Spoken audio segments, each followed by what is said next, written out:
Anda bahwa kebaikan bukanlah kebaikan tanpa ketulusan. Orang tulus tidak mencatat perbuatan amal baiknya. Tidak suka ngungkit-ngungkit kebaikannya. Kalau Anda nolong orang, jangan bikin orang itu berutang budi sama Anda. Orang tulus itu tidak mengharapkan balasan. Kita tidak berbuat baik supaya orang baik sama kita. Kita kasih orang barang bukan supaya orang kasih kita barang. Jangan berbuat sesuatu supaya menerima sesuatu. Jangan menolong supaya Anda ditolong. Jangan memberi supaya Anda diberi. Lakukan dengan ketulusan karena begini. Orang yang menabur pasti menuai, katakan amin. Saya kasih tahu, ketika Anda menabur, pilihlah orang yang tidak bisa balas perbuatanmu. Karena apa yang manusia tidak bisa balas, itu bagian sorga yang membalasnya buat kita. Yang mengerti katakan amin. Kebaikan adalah kekuatan. Baik sama orang yang baik sama kita, itu mudah. Tapi bisa tetap baik, meskipun orang tidak baik sama kita. Saya mau kasih tahu, itu kekuatan. Orang baik itu tidak akan berubah hanya karena orang memperlakukan dia dengan tidak baik. Karena sifat asli orang baru kelihatan kalau dia disakiti. Oke, sekali lagi shalom bagi jemaat yang sudah lupa, tidak lama ketemu saya, perkenalkan nama saya Henny Kristianus, pendiri dari Yayasan Tangan Pengharapan. Visi dari Tuhan ini saya bagikan ke semua gereja dimanapun saya bicara, untuk membuka mata hati setiap kita, menyadari bahwa kepedulian gereja untuk bangkit menjadi eklesia, gereja yang menentukan nasib bagi kota dan bangsa, itu harus dimulai dari sekarang. Kalau tidak, maka kita akan kehabisan pemimpin-pemimpin di bangsa ini yang punya nilai-nilai takut akan Tuhan, mencintai rakyat, cerdas dan berintegritas. Kalau di Tangan Pengharapan Tuhan mempercayakan untuk melahirkan 1000 pemimpin ke depan, saya percaya bukan dengan kekuatan gagah kami, tapi tangan Tuhan sendiri yang akan membawa mereka. Saya dan Jojo mendedikasikan hidup kami bagi Indonesia. Sudah 13 tahun kami tidak ambil keuntungan apa-apa dari yayasan ini. Dari semua donasi yang masuk kami salurkan ke seluruh pelosok tanah air. Dan Tuhan membawa kami makin hari makin besar dan mengerjakan perkara-perkara yang lebih besar. Meskipun tanpa orang besar di belakang kami, meskipun tanpa gereja besar di belakang kami, meskipun tanpa perusahaan besar, Dia menyatakan Dia Tuhan yang besar. Amin. Saudara bisa ikut ambil bagian dalam apa yang kami kerjakan ini. Sebentar setelah ibadah selesai, ada merchandise Tangan Pengharapan berupa kaos-kaos dan batik seperti yang saya pakai ini, dan mungkin ada beberapa model yang lain. Dengan mendonasikan minimal 100.000, Anda telah ikut memberi makan 5.000 anak di Indonesia. Satu kaos sama dengan 10 piring makanan bergizi. Berapa banyak Anda yang pengen kasih makan 100 anak hari ini? Katakan, saya harus beli 10. Haleluya. Beli kado ulang tahun, gak usah angel-angel. Belilah kaos Tangan Pengharapan. Yang pertama, Anda membuat orang berbahagia karena dapat kaos baru. Kedua, orang lihat kaos itu terinspirasi sehingga tulisan-tulisan yang kami desain itu menginspirasi orang lain. Yang ketiga, Anda sedang mengajar orang berbuat baik. Dengan memakai merchandise Tangan Pengharapan, Anda ikut menebarkan kebaikan buat tanah kita Indonesia. Amin. Oke. Jangan pulang sebelum satu orang bawa satu kaos. Yang mau katakan? Amin. Baik, saya langsung masuk kepada kebenaran firman Tuhan dari 1, 2, 3. Setiap ibadah saya khotbah yang berbeda. Khotbah yang sebelumnya bisa ditonton di aplikasi gereja. Nanti sore saya mengundang bagi anak-anak muda, khususnya mahasiswa, profesional muda, dan juga anak-anak SMA. Masih bolehlah, lebih kecil dari itu sebaiknya enggak ya. Panggilan bagi para jomblo untuk datang ke ibadah kelima nanti, karena saya akan membagikan tentang Healthy Dating 2, focusing on jomblo-jomblo. Judulnya Desperado Jomblo. Baik. Wah, gemuruh ya langsung ya. Bisa tayangkan PPT saya? Yang ketiga ini saya akan bagikan tentang sincere kindness. Ada sebuah nilai yang saya ingin ajarkan, yaitu ketulusan. Katakan ketulusan. Orang yang hatinya tulus, hidupnya mulus. Katakan amin. Bagaimana kita belajar ketulusan? Pertama-tama saya ingin katakan bahwa kebaikan dan kepedulian terhadap orang lain merupakan tanggung jawab orang percaya. Orang Kristen itu harus jadi orang baik. Katakan amin. Banyak pendeta yang khotbah gini, kita nggak bisa masuk surga hanya dengan berbuat baik. Saya setuju. Tetapi Anda juga nggak bisa masuk surga tanpa kebaikan. Kebaikan identik dengan kekristenan. Yesus terkenal amat sangat baik. Firman Tuhan berkata dalam Titus 2 ayat yang ke-7. Kita baca sama-sama.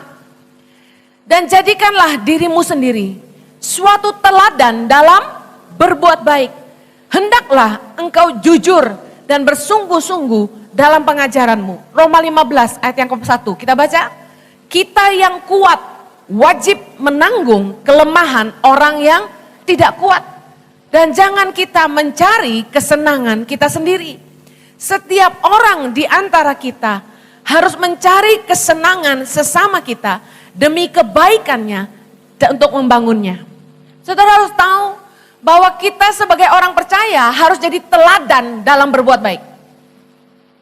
Satu hal yang dunia tahu tentang orang Kristen adalah kita orang-orang baik. Makanya ketika ada seorang Kristen tidak baik, dunia langsung bilang begini, orang Kristen kok kayak gitu. Sound familiar? Dengar, kalau Anda tidak baik, dunia tidak bisa lihat Kristus dalam hidupmu. Katakan, saya harus jadi teladan dalam berbuat baik. Tahukah Anda bahwa kebaikan bukanlah kebaikan tanpa ketulusan? Motivasi dari semua kebaikan kita kepada orang lain akan diuji oleh orang-orang yang tidak tahu berterima kasih. Saya sebut dengan Bokamsia people. Orang-orang serakah yang kita tolong malah mencelakakan kita. Dia malah mau telan kita juga. Motivasi dari semua kebaikan kita akan diuji oleh orang-orang yang aji mumpung. Sudah ditolong malah gak tahu diri. Berapa banyak saudara yang pernah ngalami ketemu orang-orang seperti ini? Saya melihat tangannya. Orang-orang gak tahu terima kasih, orang-orang haji mumpung, orang-orang serakah. Dibantu malah mencelakakan kita. Dibantu malah berbuat jahat sama kita. Saya kasih tahu, berterima kasihlah kepada mereka. Karena mereka lah yang dipakai Tuhan untuk menguji ketulusan kita. Karena kebaikan bukanlah kebaikan tanpa ketulusan.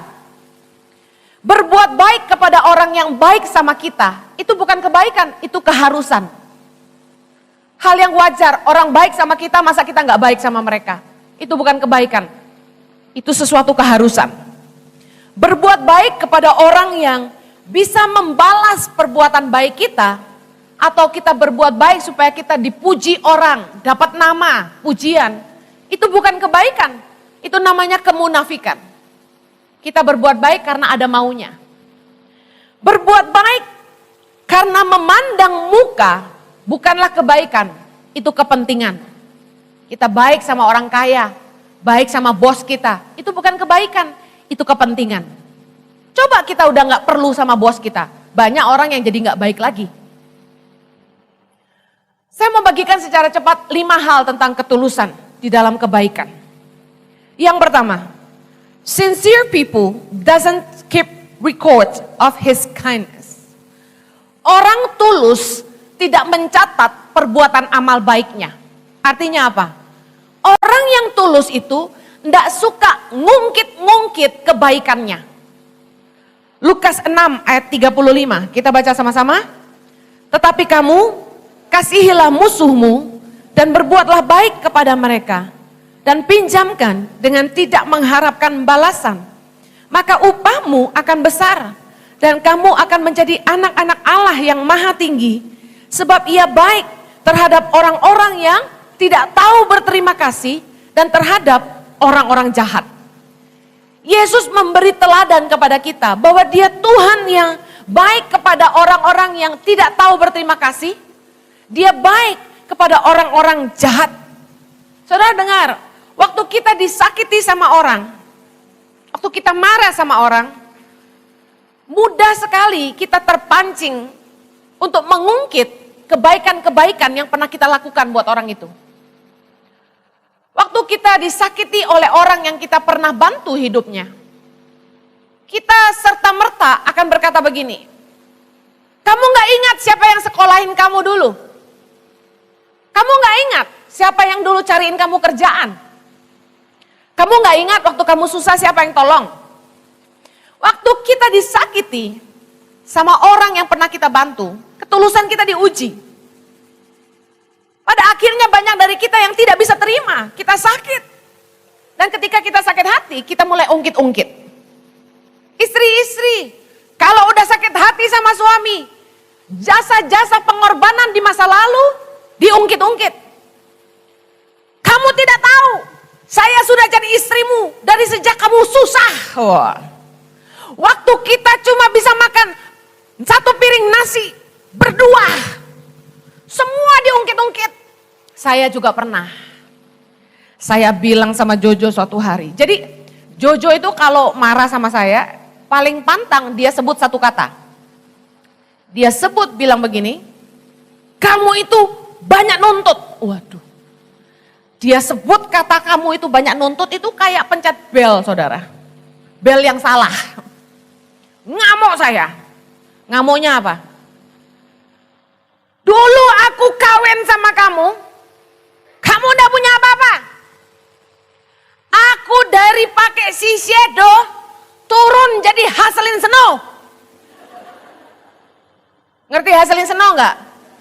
Anak muda zaman now enggak ngerti, sejenis Vaseline.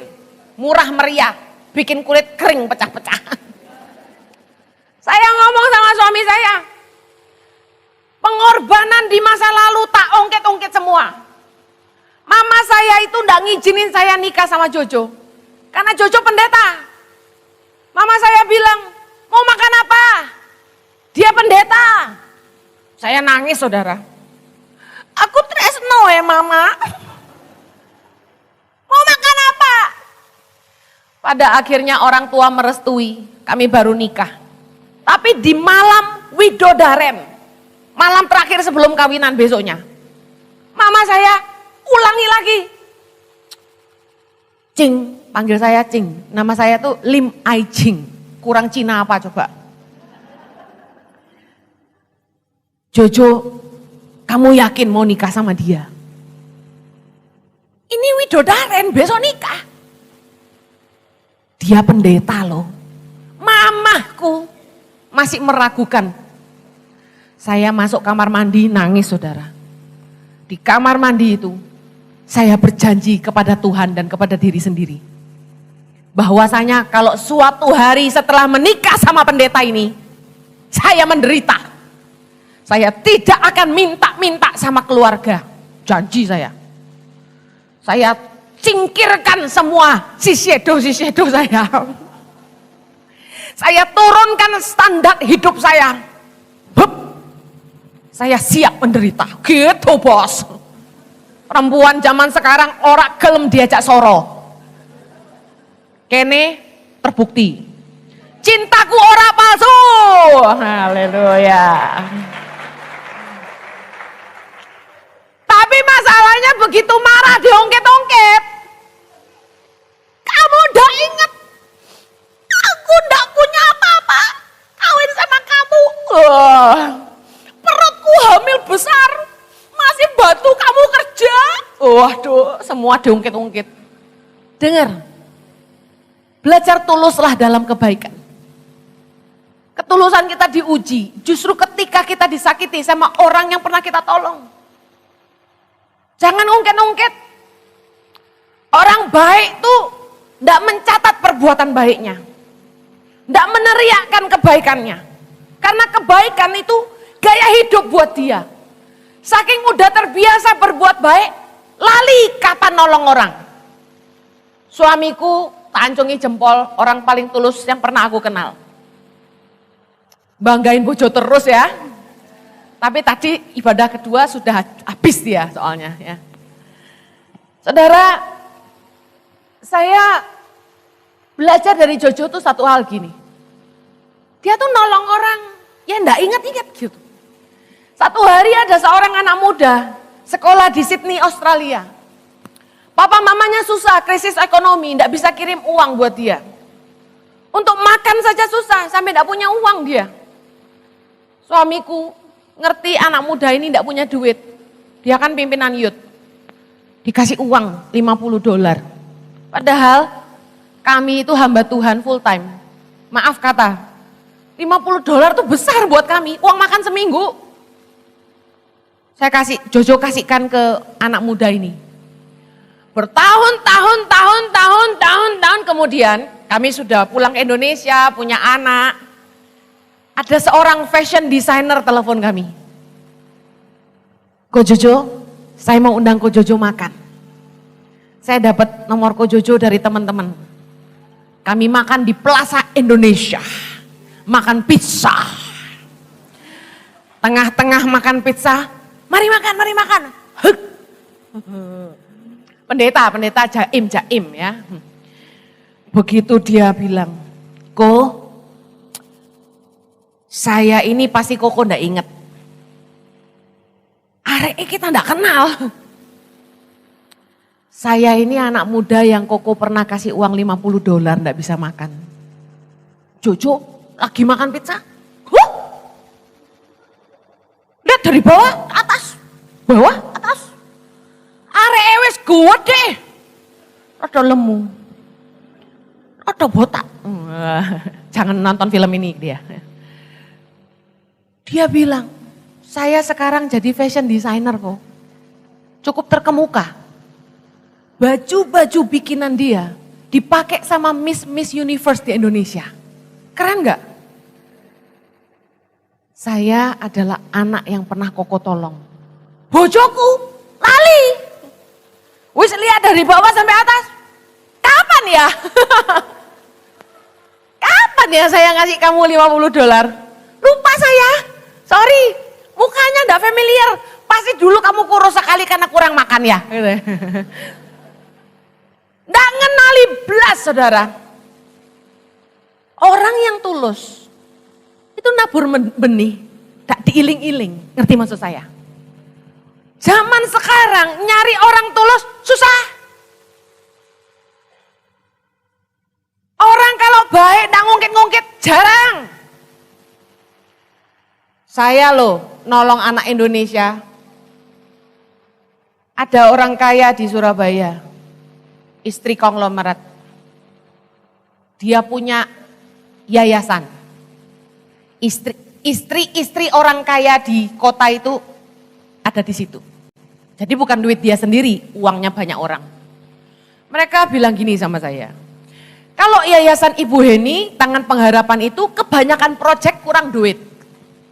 Kalau yayasan kami banyak duit kurang proyek. Kalau gitu bagaimana kalau kita kerjasama proyek-proyeknya Tangan Pengharapan kasihkan kita.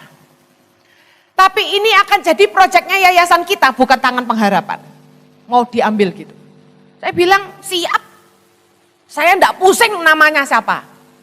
Saya enggak pusing benderanya siapa. Yang penting anak-anak bisa makan, enggak kelaparan, anak-anak bisa sekolah. Emang gue pikirin bannernya Tangan Pengharapan atau bukan? Bukan itu tujuan saya pulang ke Indonesia. Saya mau tolong anak sebanyak-banyaknya karena Tuhan panggil saya gitu. Dia bilang, oke, kirimkan semua proposal. Deadline-nya besok jam 11. Hah? Besok? Semuanya dikirim, semuanya. Lah, proposal kan bikinnya susah.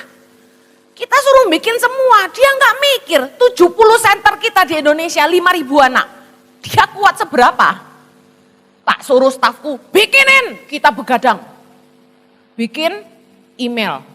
Selesai email, tak WA. Stafku yang bagian partnership tak suruh follow up. Ini ada bapak, ada ibu ya, organisasi ini campur. Pak, minta maaf, kami sudah kirim proposalnya. Kira-kira yang kurang apa? Tolong sampaikan. Dia jawab apa? Suruh Ibu Heni sendiri yang telepon saya. Songong ngerek. Saya mau ngomong ini. Kalau nanti setelah ibadah ini selesai Anda menabur beli kaos, catat ini baik-baik. Saya ndak utang sama saudara. Saya ndak utang apapun sama saudara. Anda nabur buat anak-anak di Indonesia, yang ngutang sama Anda itu Tuhan. Barang siapa memberi belas kasihan buat orang lemah, Memiutangi Tuhan yang pasti akan membalas perbuatannya. Jadi yang hutang siapa? Tuhan. Aku orang utang karo kowe. Tapi banyak orang kaya memperlakukan saya sama Jojo kayak kita yang utang sama dia. Saya sama Jojo harus haya. Gak perlu. Ada yang nabur di tangan pengharapan. Temen ngomong gini, Hen, tolong upload ke Instagram ya. Tolong upload ya nama saya sama nama teman-teman ya, kita bantu kamu. Ya ampun, tak kasih tahu. Ini kebenaran. Saya mau Anda belajar. Nomor 2. Orang yang tulus tidak cari pujian dari orang lain. Matius 6 ayat yang keempat, baca sama-sama. Hendaklah sedekahmu itu diberikan dengan tersembunyi. Maka Bapamu yang melihat yang tersembunyi akan membalasnya kepadamu.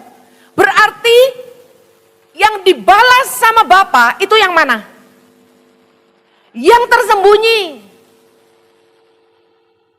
Berbuat baik agar dipuji orang adalah kemunafikan. Pujian dari manusia menghalau berkah dari sorga. Kebaikan tanpa ketulusan tidak akan mendapat upah. Matius 6 ayat yang kedua, kita baca sama-sama. Jadi, apabila engkau memberi sedekah, janganlah engkau mencanangkan hal itu seperti yang dilakukan orang munafik di rumah-rumah ibadat dan di lorong-lorong supaya mereka dipuji orang. Aku berkata kepadamu, sesungguhnya mereka sudah mendapat upahnya. Saya ulangi, sesungguhnya mereka sudah mendapat upahnya. Pujian dari manusia menghalau berkah dari sorga. Rugi enggak? Taburan kita yang tersembunyi itu yang dapat balasan dari Bapa. Taburan kita yang dilihat oleh orang banyak itu tidak dapat upah dari sorga. Malah kalau sampai kita lakukan itu supaya kita dipuji orang, artinya gini, kita nolong orang, terus orang itu sampai bungkuk-bungkuk sama kita. Matur nuwun sangat nggih, Gusti Yesus memberkati. Suwun yo, matur nuwun yo. Thank you, arigato, kamsya, sheshe. Saya kasih tahu, firman Tuhan berkata, sesungguhnya mereka sudah mendapat upahnya. Taburanmu sia-sia. Upahnya segitu aja. Apalagi ada ibu-ibu yang pergi ke Flores ketika ada bencana roka tenda. Bawa benang berapa dos, langsung panggil press conference. Buat apa? Supaya dicatat sama media lokal, ibu-ibu pejabat ini bagi-bagi benang.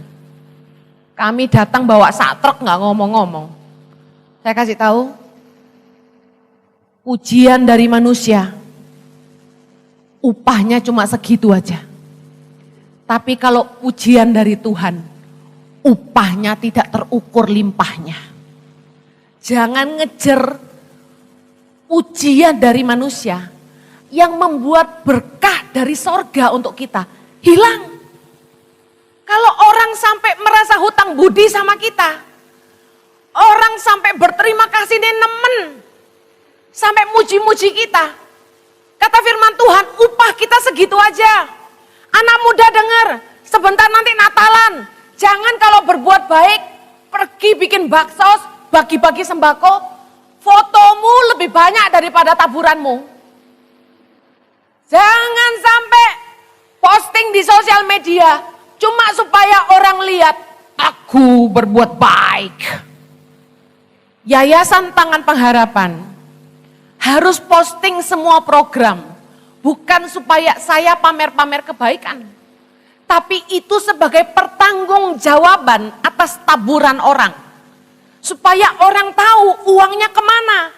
Tapi perbuatan baik yang saya lakukan sendiri, tidak saya tulis di sosial media.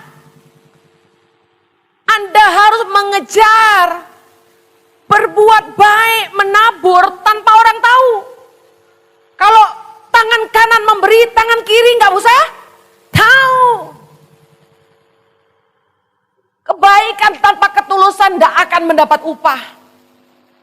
Kalau Anda nolong orang, jangan bikin orang itu berutang budi sama Anda. Setiap hari, jadilah agen kebaikan sorga, tanpa banyak suara, tanpa cari muka.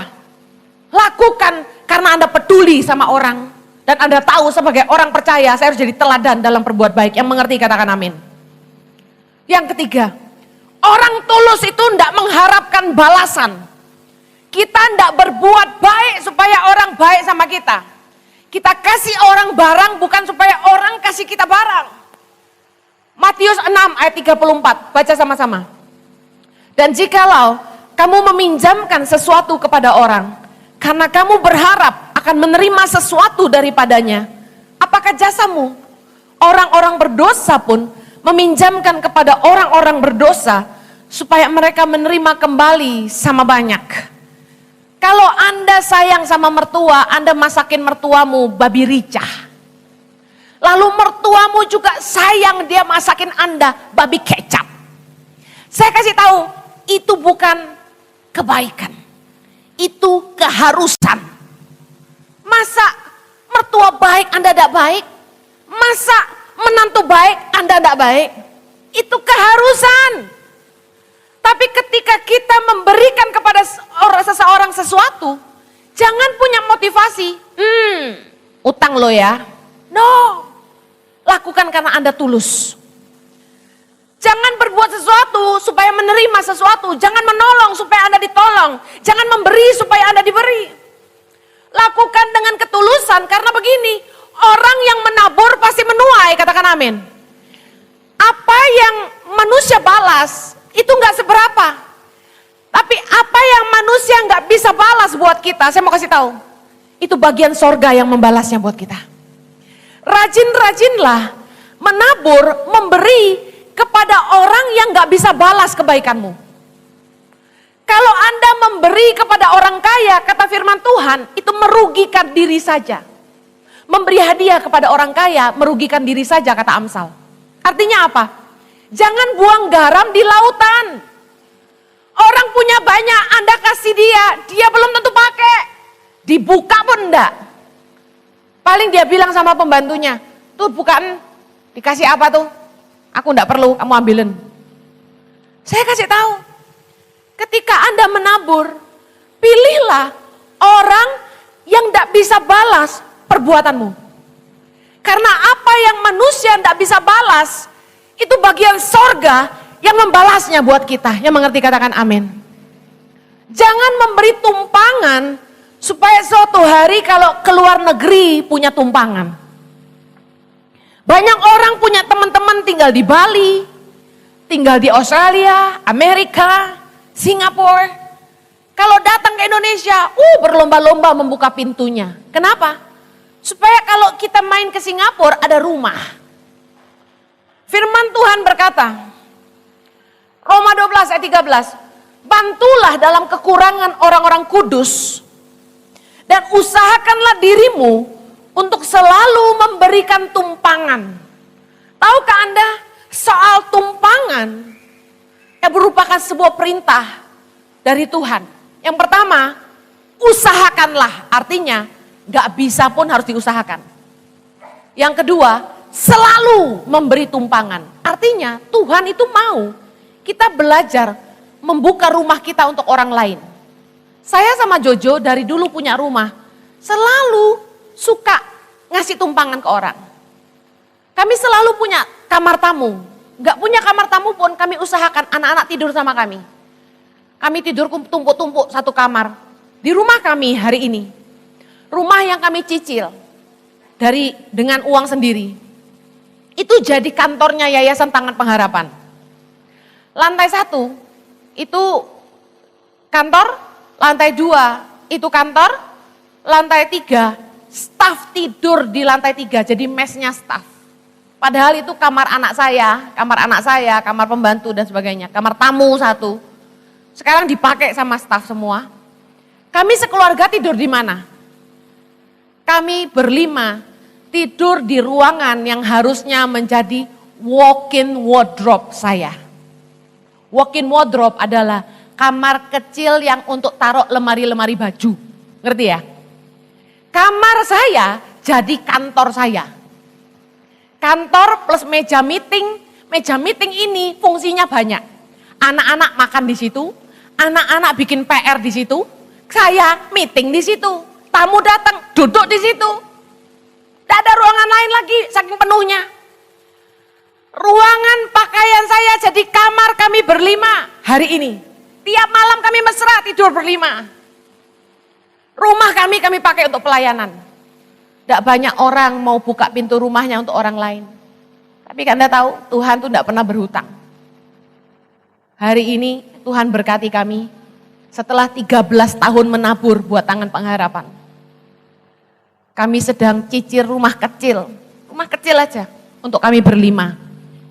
Tahun depan untuk pertama kalinya dalam 13 tahun, saya bisa ngasih tempat tinggal yang layak untuk anak-anak saya tanpa diganggu sama kerjaan.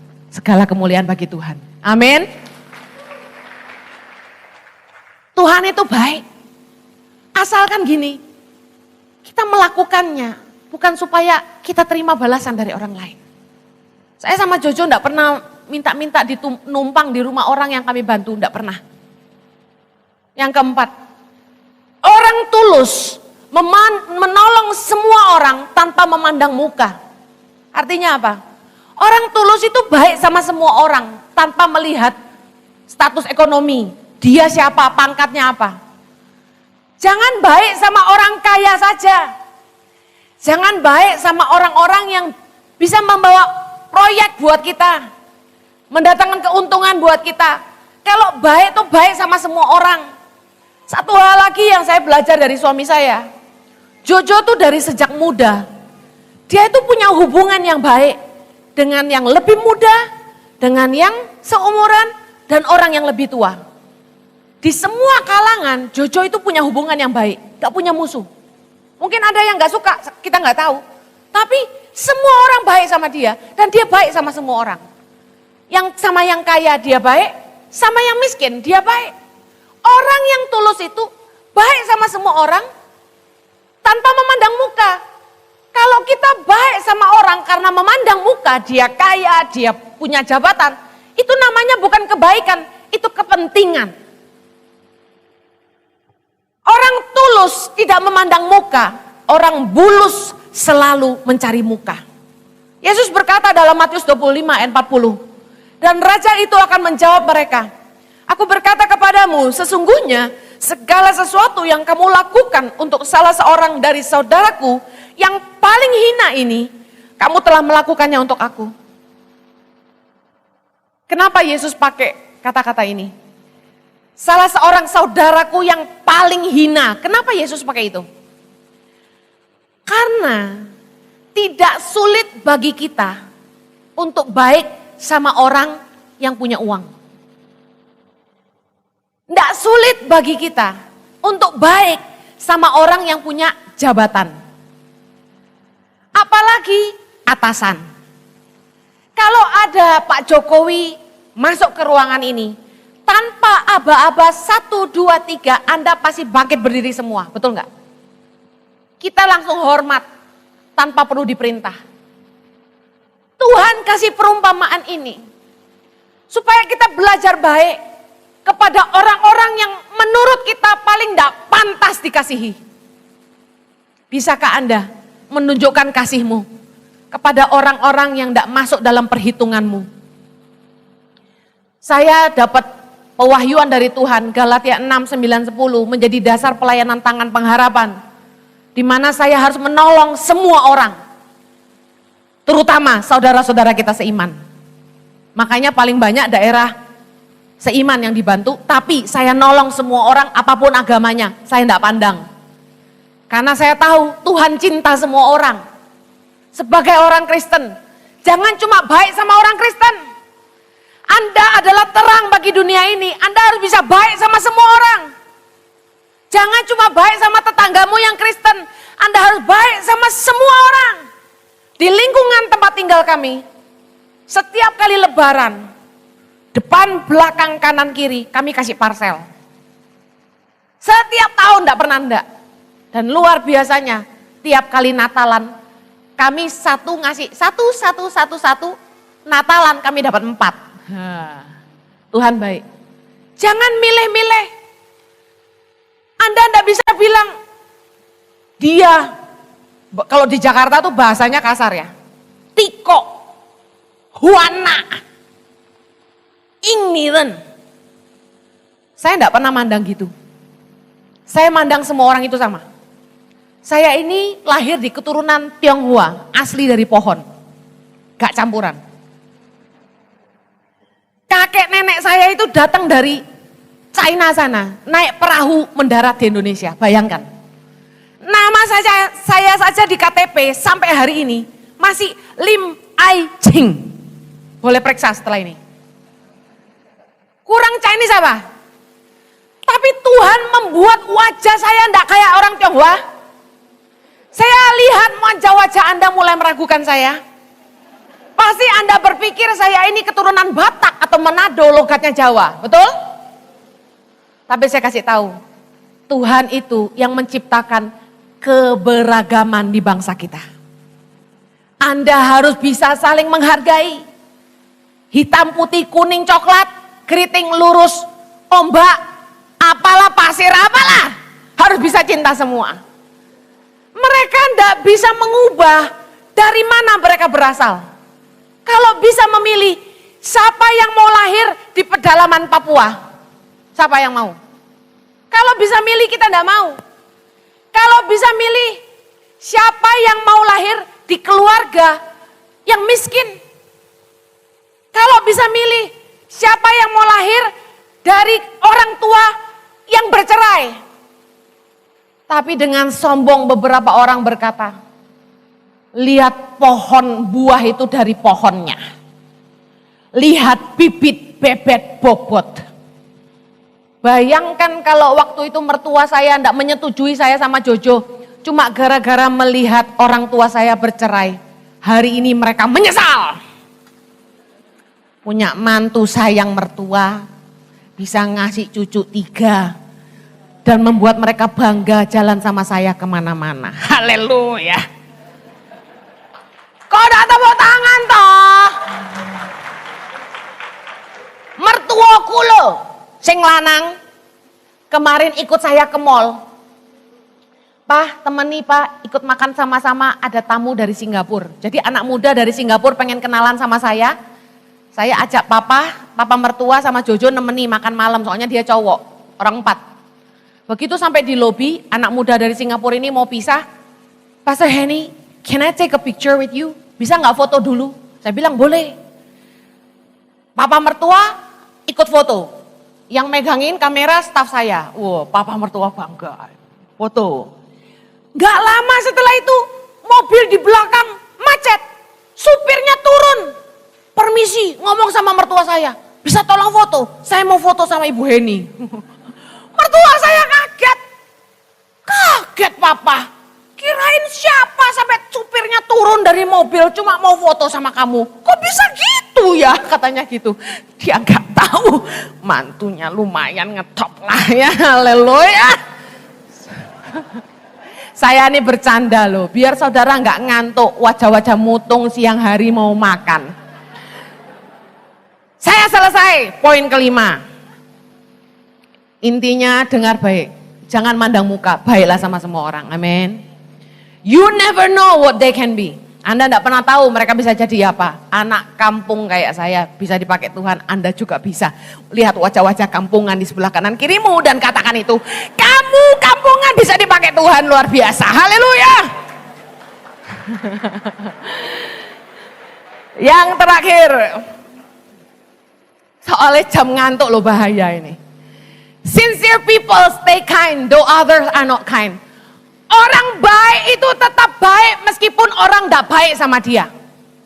Orang tulus itu tidak akan berubah hanya karena orang tidak baik sama dia. Lukas 6 ayat 32, baca sama-sama. Dan jikalau kamu mengasihi orang yang mengasihi kamu, apakah jasamu? Karena orang-orang berdosa pun mengasihi juga orang-orang yang mengasihi mereka.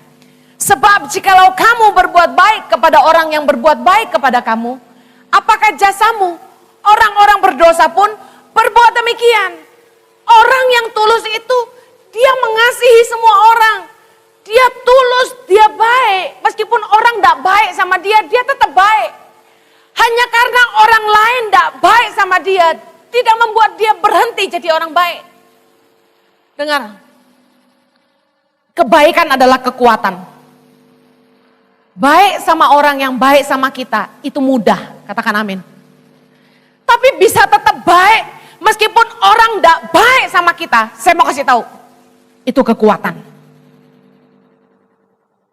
Orang baik itu tidak akan berubah hanya karena orang memperlakukan dia dengan tidak baik. Karena sifat asli orang baru kelihatan kalau dia disakiti. Saya ulangi, sifat asli orang baru ketahuan kalau dia disakiti. Kalau everything is good, gak kelihatan. Makanya para jomblo-jomblo, maaf jomblo itu nasib ya. Para single-single, dengar. Jangan menilai orang dari luarnya. Don't judge the book by the cover. Kamu mau lihat aslinya dia, lihat reaksinya ketika dia disakiti orang. 1 Petrus 3 ayat 17 bilang gini. Sebab lebih baik menderita karena berbuat baik, jika hal itu dikehendaki Allah, daripada menderita karena berbuat jahat. Jangan sampai kamu berubah jadi jahat hanya karena orang tidak baik sama kamu. Karena ingat, kebaikan adalah identitas kekristenan. Teruslah berbuat baik sampai orang yang jahat sama kita tidak tahu lagi mesti berbuat apa sama kita. Habis akal dia. Ini orang dijahatin kok tetap baik. Ini mantu dijutekin, dicerewetin, tetap baik sama saya. Saya kasih tahu, teruslah berbuat baik sampai orang jahat tidak tahu berbuat apa lagi. 1 Petrus 2 ayat 15, baca sama-sama. Sebab inilah kehendak Allah, yaitu supaya dengan berbuat baik kamu membungkamkan kepicikan orang-orang bodoh. Kalau kamu dijelek-jelekin orang, jangan buang waktu untuk bela diri. Kalau ada orang yang ngata-ngatain kamu, jangan buang waktu untuk membalas.